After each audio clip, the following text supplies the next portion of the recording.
Hey everybody, so I'm starting a fundraiser and I really need your help. I really need your donations. You see, something you don't know about me is I run an above ground subway. And this above ground subway is dedicated to getting like conservatives, reactionaries, trads out of really like liberal countries. Because they're there, they might go to jail, they might get like injected with hormones or something to make them trans. They might get sent to re-education camps. In worst cases, they'll get attacked by like roving street gangs of youth. And I run an above ground subway, and the above ground subway gets them out of these countries and brings them to safer places in the world. A lot of them, interestingly, we bring to Canada just because as even though Canada is very liberal, there's places in like northern Ontario and like Saskatchewan, etc., where it's easier to hide them than in some more kind of urban European countries or the East Coast.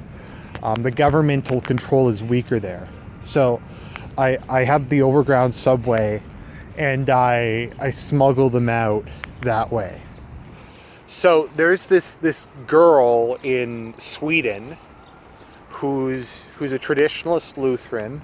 Her name's Ingrid, and she has the most beautiful smile I've ever seen. When I saw her smile, it just lit my day up. And I was like, I have to help this girl.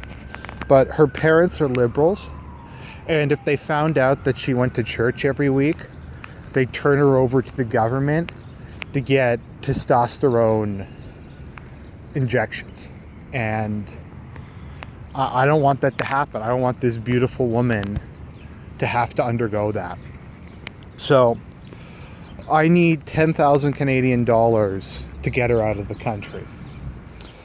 And it's $10,000 to fund my above ground railroad. Now the problem with the money is it's going to leave a paper trail. When I send that, because PayPal obviously is like totalitarian now. So when I send that to her and I say in the subject line, this is a payment to escape your parents and flee to Canada, to escape the Swedish government, PayPal's gonna know that something's up and they'll probably block the money. But I need the money.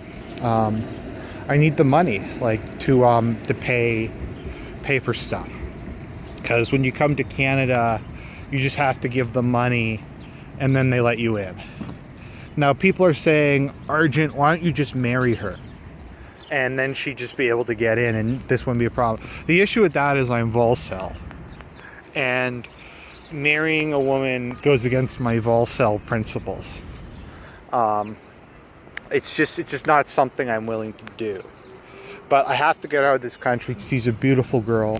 She's really nice. I want to just show her the beautiful parts of Canada. Maybe go help her settle in a cabin and help her start a life with just her. Just start a life with her. I mean, her start a life, not start a life with her. What am I talking about? So, thing is, I can't marry her because I'm Volcel, and I need money. I need 10,000 Canadian dollars to get her out. And the thing about the overground subway is I can't give you details because then it would be exposed. I have this international network of informers. In some of my videos, you might notice sometimes I just say weird things like the pirate ship sails at night, and that's because I'm giving cues to the overground subway to tell them like where to pick up the next person and giving clues to the next person to go through. It's all in code, you see. So that is the overground subway, and it's a network of people in various countries, various kind of reactionaries, trads, who will hide these people in their basements or their farms, give them some, I don't know, turnips or like meat, and Like, I can't give any more details than that because I don't want to expose these people. I can assure you, though, this is real, and Ingrid's real. Ingrid's real, and I have to save her. It's God came to me and he's like, Argent, you have to save this girl, because thou shall kill anyone who is mean to QTs. And she does have just the most beautiful smile I've ever seen, and her skin's flawless. And I mean, but I can't marry her because I'm Volcel. So send me 10,000 Canadian dollars, and the money will be used to get her out of Sweden, and we'll relocate her to rural Alberta. Now, I can't have her come on to tell her story because of voice recognition, and Google will figure out who she is. And under the new law the Swedish government passed, Google turns over all voice recordings to the government, and they'll be able to locate her and take her into custody and start injecting male hormones into her. So I need that money to get her out. Her fate is in your hands. Her fate is in your hands, and don't let me down, guys.